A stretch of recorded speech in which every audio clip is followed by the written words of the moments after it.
Hi and welcome back to the channel. Today we will be reviewing episode 7 of series 4 of Lower Decks, which was called... A Few Badges More. I'm so glad I've got you to do the titles. I can never remember them. I'll look at them a second ago. No, gone straight away.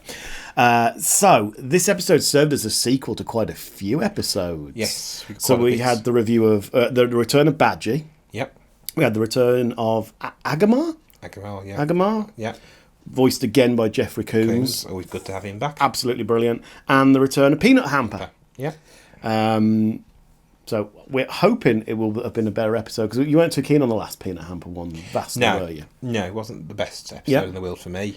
Again, and like I say, the thing to remember with these Lower Decks episodes, they're 25 minutes, and they get so much done in them. Yeah, they do. I mean, we'll obviously go into it more in a second, but just this episode impressed me of how much they covered off. Yeah. Within 25 minutes, I'm like, wow, we've actually dealt with quite a few plot lines that were left open.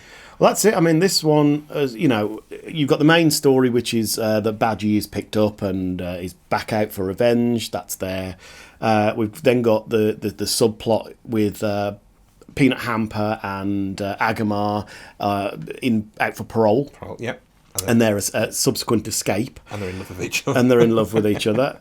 We also have a big pickup on the thread of the season that's been running through it, which is this mysterious ship that's been destroying vessels, which we find out that it's actually faking it. It's storing them, isn't it? It's taking them, which I said early on it felt like Vija, didn't I? And this is very similar again. So I'm wondering, is this a Vija probe? That I will lose my if it is, because I have to put a moopsie over that swear.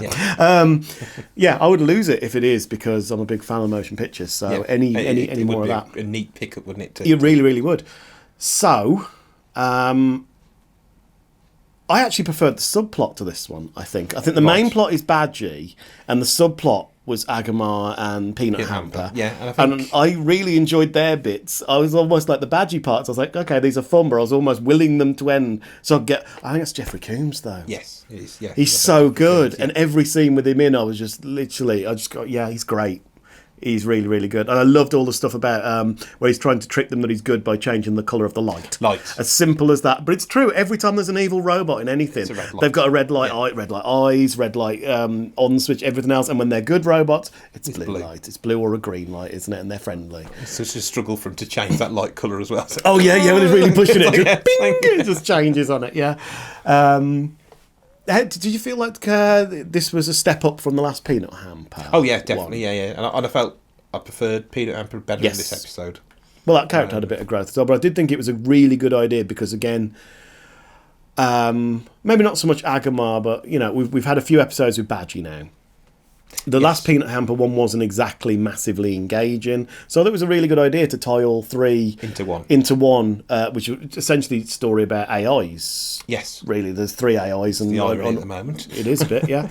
So I thought it was a really good idea, and again, like you said, to cram all that into 25 minutes is really impressive. And the Badgie storyline start out with, I was like, is he part Borg now? Like he sort of assimilates the crew, takes over them, and I was like, okay, where's this coming from? It left field. But that whole thing of them turning up, and I was a bit like, okay, we're going. But the thing is with Badgie, and I think that's why you didn't like his storyline, probably, is it just retreaded the same storyline as before. I can say I liked it the first time, and I didn't like it so much the second time. And is this the third, or is this the fourth? I can't even remember. About the third, I want to say. Yeah, I thought third. But regardless, it's still retreading the same story. He's out for revenge against his father or creator, whatever you want to call Rutherford. Yeah. But then he's also got it out for everybody else. Yes. I liked his resolution though, which we'll go into in a minute. Yeah, I quite like that. But yeah, that whole plot line, I was just like, I'd rather have, like I said, more. It's Jeffrey Combs. I think that's Jeffrey Combs. He's just so good. More of that throughout the episode. But yeah, it's like when they're called away, and obviously Tendy's sent to speak to Peanut Hamper. Yes. And Boimler's sent for Agamar. Well, who's got drones out there who have seen the attack. Yes. Which was it, the Binars this episode? It was Binars. I was about to say we got to the Binars again. Callback. Yeah, I squeed. And they got their little matching uniforms in the pairs. They did. My other half sat next to me and she's like, what? I was like, it's the Binars. We don't see the Binars. I haven't seen them since like 1987 properly, really. So I was well pleased. We've seen very little of them since 1987 even. So yeah, I did like that little callback to a species that, like you say, we haven't seen. Yeah. And then, like I said, just jumps into this Badgie storyline of him hijacking them. Yeah. They get called away, and that whole plot line starts to unravel, which we'll get into. But then the whole Badgie storyline, they go over there. Well, Rutherford goes over there. Miraculously, Marinus followed him within seconds and jumped out the same airlock at the same time, but he didn't notice her. But yeah, so then they get over there, and I was just a bit like, where's this going? Which, I don't know, that plot line fell ahead of me. I did like the other badges. I found it quite funny. And I thought it was a good play on words. As soon as they said good G, Good G. I was like, oh, God. When I was like, hang on, bad G, good bad. G. Oh, God. Yeah. And it's so bad, it's good. Yeah. And then we had a third one later on, we had Logic-y. Logic-y. Didn't quite work as well for me. But. That plot line, it did make me laugh when he snaps Logic in half. Yes. Like, he's like pretty much destroying himself at that point. But yeah, the plot line of like, again, this artificial intelligence spreading itself out throughout the Federation and destroying everything. I was like, spoilers, we've had that in Picard, we've had it in Discovery Series 2. We've had it in, spoilers, no, I can't say that because you haven't seen it. Yeah. It's modern Trek's equivalent of the computer taking over a planet, which they did in the original series about but too many times. We had it in Prodigy as well, but yes. You haven't got there yet. So this whole storyline of this, I was like, oh no, not again. But the resolution of that story, of the whole he ascended, and the Great Koala. Yes, I saw the Great Koala, which I had to explain again as well. I was like, oh, it's the Great Koala. And I was, what do you want about the Great Koala? I'm like, it's the opening credits. It's like their thing. It's always been there. It's always been there. So we had to go through a big deep dive of the freaking bloody koala then. But yeah, no, that plot line, that's pretty much it for that plot line. I think as much as I can go into it really without. Yeah, it didn't really do a massive amount for me. Whereas the whole, they're basically escaping prison. I liked it. Yeah, Agamar takes over a planet in like 5 minutes, doesn't he, as well? Because that's their plan. He's going to meet up with Peanut Hamper. They're going to take over this planet. So he just takes it over immediately, which they do comment on. I do like, just before that, though, when they head to the beach. Yes. I think she's meeting Peanut Hamper. That's right, yeah. And she's pretty much standing up. He finds the trowel that she's been gardening with. And I was like, oh, is she around or something? Like something's going to happen. But then they're like, no, they get back on the shuttle. And like you said, then he managed to take over an entire planet with, like, minutes, but then he's like missing her. He doesn't feel like the same without her. Yeah. And then they go to, which again I think is a deep cut. It's the same station from the episode with the exocomps. Oh, is it? Yeah. Right, that's cool. That's where they. When they come through the doors, it's the exact same room. Onto that station where she's gone because she's with her father, isn't she? She wants to just be with the rest of her. The exocomps doing their little jobs and everything. Like, I was like, she's managed to conquer all these. It's so, I enjoyed the interaction between her father and Agamar, where he's doing the whole protective father thing with him. I thought it was great as well. And it means that Agamar wants to reform. Yep. So he goes back to Daystrom. Oh, that was another thing as well. It was nice to see Daystrom again.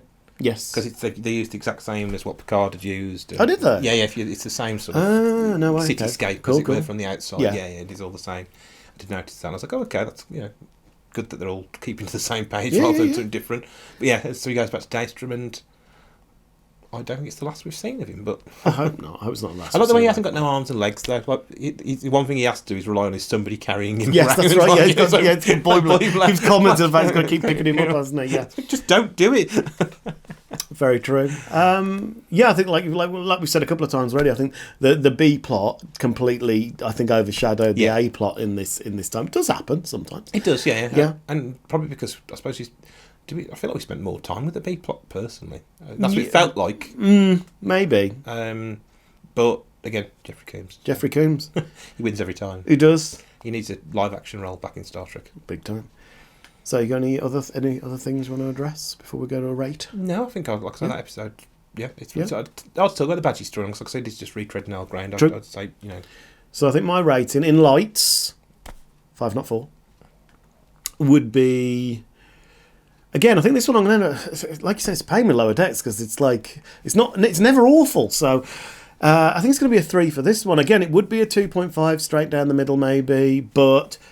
It's got Jeffrey Combs. I can't rate a Jeffrey Combs episode that low because he's fantastic. And I've met him twice and he's brilliant. Yes. So, and he's just great. That plot was funny as hell. And like I said, I did enjoy the resolution to the Badgie plot, and I like the fact that they managed to wrap 3 sequels into one episode. I thought that was pretty good too. And to type those storylines, it was good. So yeah, but again, this episode I'm going 3.5. It was Jeffrey Combs gives me an extra 0.5. It's a little push. So your 0.5 from 2.5, Yeah. mine's from 3. Yeah, so it's true. Yeah, we're always 0.5 out of each of it. It Always. seems on lower decks. Yeah, it does seem on like, that, yeah. So I'm going to give the other one a 1 just for...